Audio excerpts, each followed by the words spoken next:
Welcome to part 2 of the Euthyphro discussion that we've been having. I hope it's very clear from the last video how much I don't do ancient philosophy, but I still care very deeply about this because I just think it's neat that we know what people were thinking so long ago and how much it's influenced the way that we see the world today and interact with it, even if we're not conscious of it or aware of it. So let's talk a little bit about what's going on in the Euthyphro. So, like I said, Socrates was executed by the Athenian state, and some of the early dialogues written by Plato, his student, are about this moment in time. So the Euthyphro starts with Socrates is just hearing the indictment against him. Then you have the Apology, which is Socrates' defense against the indictment of corrupting the youth in piety. Then we have the Credo, where Socrates defends his decision to be executed. So it's actually on the table for Socrates to leave Athens. His friends offer to bribe guards and to get him out of the city, and he says no. And he gives a reason in support of him going through with the execution, which, if you recall, he drank hemlock poison. Very painful way to die. So the Euthyphro starts with Socrates leaving the government building of Athens after just being indicted on the charge of impiety. The Euthyphro is coming in to the building to levy a charge of murder against his father. Okay. Why is he doing this? Well, it becomes very clear that he thinks that he has to in order to be pious.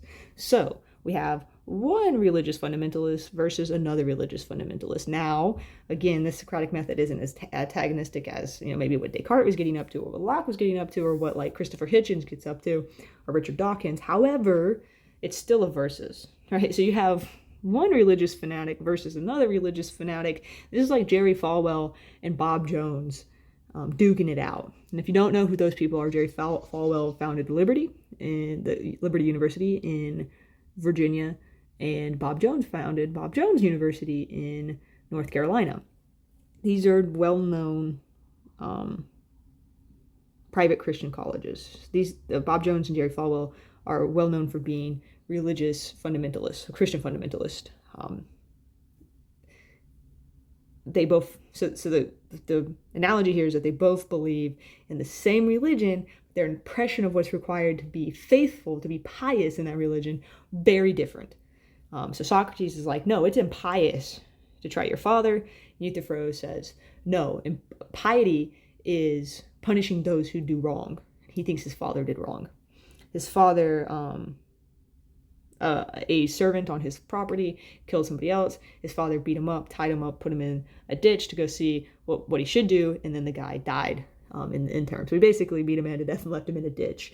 And Euthyphro thinks it doesn't really matter what his father has done or what the victim did. His father killed somebody. And Socrates is like, whoa, that's crazy. I've been accused of impiety just now, so maybe we should figure out what that means. And so that's the beginning of the Euthyphro. To kind of put like Socrates in perspective here, again, remember, he thinks that he gets a divine sign. Euthyphro actually mentions this. He gets a sign from the gods when he should intervene. He actually describes this. So every male citizen of Athens had to serve in the military. So part of your civic duty was to go to the gym and get ripped and train. And there's a lot of these dialogues take place in the locker room of the Lyceum, of the gymnasium, in Athens. And like Socrates would be on his way out or into the locker room completely naked because they train naked. He'd get he described it as a buzzing in his ear in reference to some conversation that was going on, and then he'd feel compelled to intervene because the gods are telling him something about this conversation isn't correct. You need to guide them. And Socrates repeatedly disavows knowledge in the dialogues, so it's not very clear like what the gods are telling him to do or want him to do, except to just keep asking these questions. So let's talk a little bit about what's going on. So he says, To Euthyphro, what is piety? This is a type of question. This is called the what is X? Okay? This is the Socratic dialogue method, which is Socrates is asking for a definition, baby.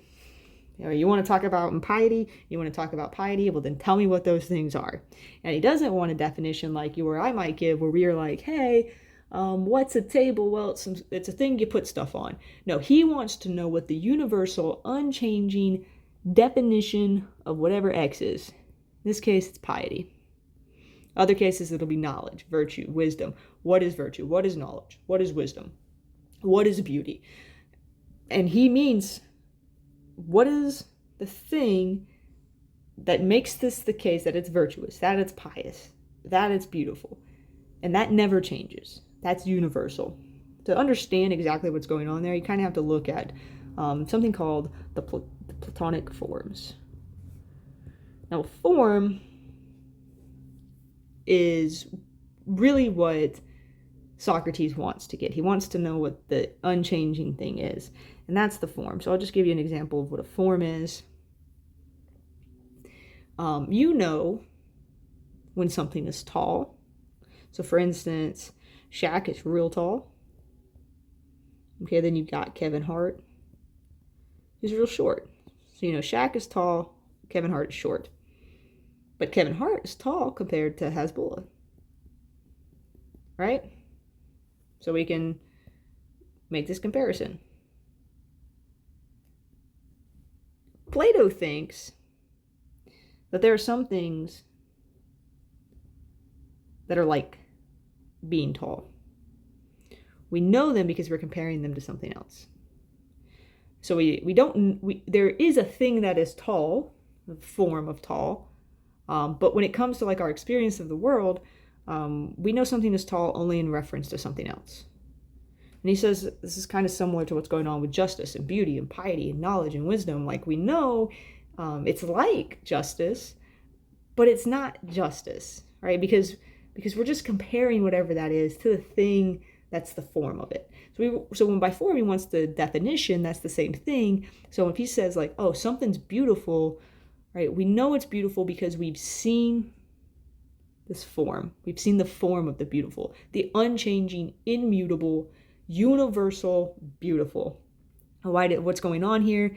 This is a metaphysical claim for him. It's called the Platonic realm of the forms, or Platonic heaven of the forms.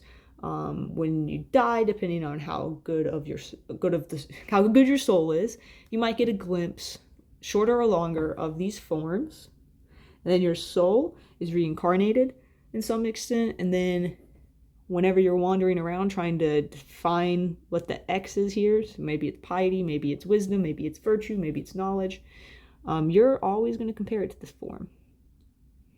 You remember. It takes a while to remember, but you're comparing it to that. And that's what's going on in this what is X question. Now, I'm going to pause here to allow you guys to recognize some of the metaphysical baggage that's going on here. It's probably rude to call it crazy, but it's certainly different than what you probably believe. And it's kind of hard to wrap your head around. Basically, if you're saying something's beautiful on Earth, it's because your soul has seen the form of the beautiful, the thing that is actually beautiful. Whatever that is, that's in the Platonic realm of the forms, the Platonic heaven. So then you're in a body, you're wandering around, you see, a really cool looking cake. Like, what a beautiful cake. Well, you can only say it's beautiful because you're comparing it to the realm of the forms. That's what's going on here. And that's what Socrates wants when he says, what is piety? He wants Euthyphro to give him the thing to which he's comparing his father's actions to and his own actions to. Right? What's the form of piety? Why do we care? Why are we talking about piety? Because this is the Euthyphro dilemma.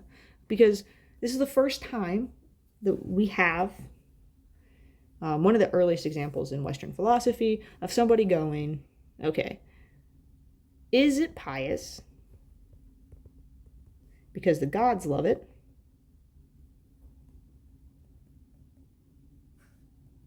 Or do the gods love it because it's pious? Or because it's worth loving, I guess.